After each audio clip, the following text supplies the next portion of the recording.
So welcome to the new video. Today we are starting with liberalism.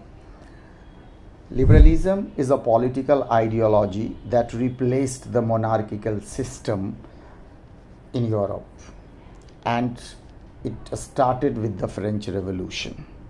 So let's understand its origin, general meaning. After that, we will try to understand it from the perspective of politics, that is political meaning, then social meaning, and finally with the economic meaning of the ideology of liberalism. With the help of these points, you will be able to answer what does liberalism or liberal nationalism stand for.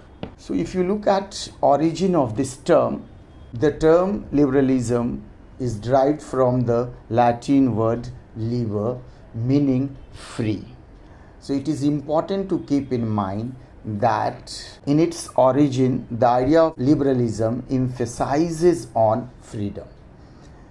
The general meaning of this term is freedom for individual and equality of all before the law.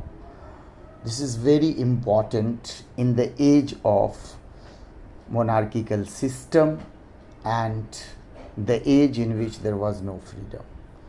Politically, the ideology of liberalism emphasized government by consent, a constitution for the nation, and representative parliamentary form of the government. Socially, the ideology of liberalism advocates for the end of aristocracy and clerical privileges enjoyed by certain sections of the society, especially priestly class. Economically, the ideology of liberalism stood for the freedom of the market, abolition of old state imposed restrictions on the movement of goods and capital. Remember that this is quite close to the ideology of capitalism, which advocates freedom of market, a market that should not be regulated by the government. The players of the market, that is businessmen and the capitalists, should have complete freedom over the price fixing and selling, purchasing, etc.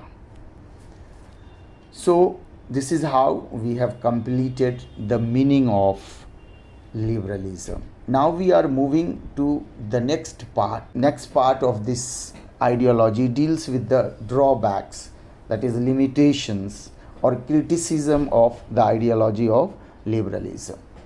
Despite the fact that it talks about equality before law, it emphasizes freedom.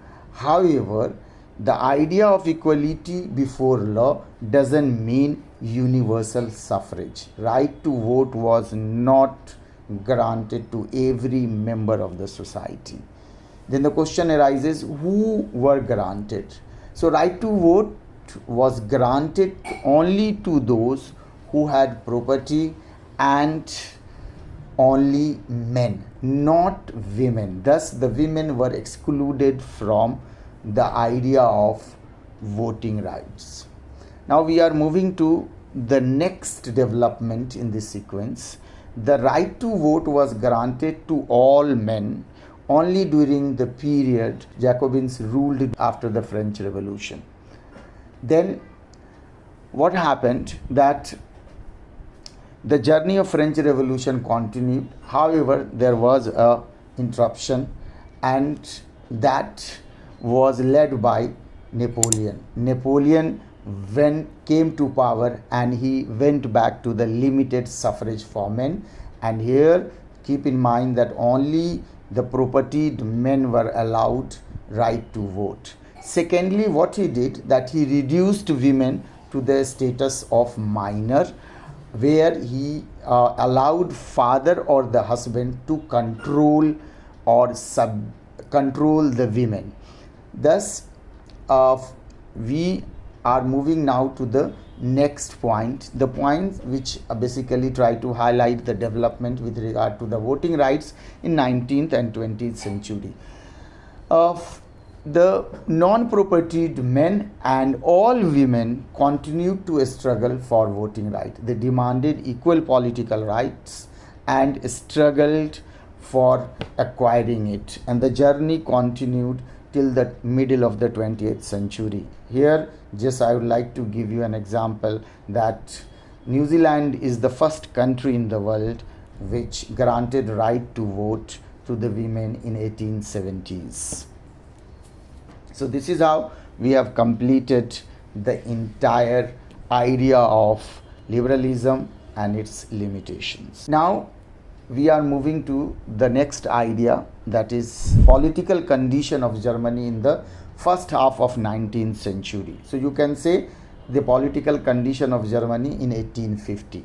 If you look at Germany at that point of time, you will see that Germany was divided into 39 states, and it was you can say that it was a confederation of 39 states, where each confederation had its own currency, weight and measures. Remember that each currency was different in value, each weight and measures were different. So what happened as a result of that, that if a businessman travel from one point to another point, say for example from Habsburg to Nuremberg, he had to pass through 11 custom barriers, and at each place he has to pay at least 5% of the tariff. So remember that the tariff will be 55%. So this would not encourage trade and commerce. It will not facilitate good movement of the goods and capital. Therefore, what you have to keep in mind, that it created another kind of problem because of the variation in weight and measures.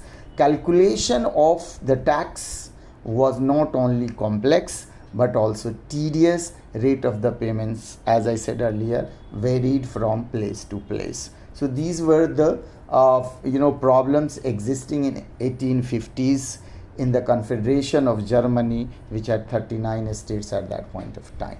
So in order to overcome these limitations of the different kind of currency, weight and measures, which actually created obstacles to economic exchange, trade and commerce, the people at that point of time, or rather you can say a progressive section of the society, came with an idea of Zollverein, which is a custom union. And it was actually not the people.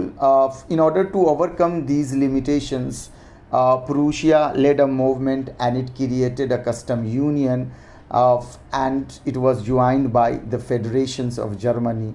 As I said, there were 39 German states in a federation. Now, because of this custom union, a series of actions were taken, and they abolished the trade barriers, reduced number of currencies from 30 to 2. So it is going to benefit trade and commerce, and will encourage people to take part in it, because it is going to be now more profitable.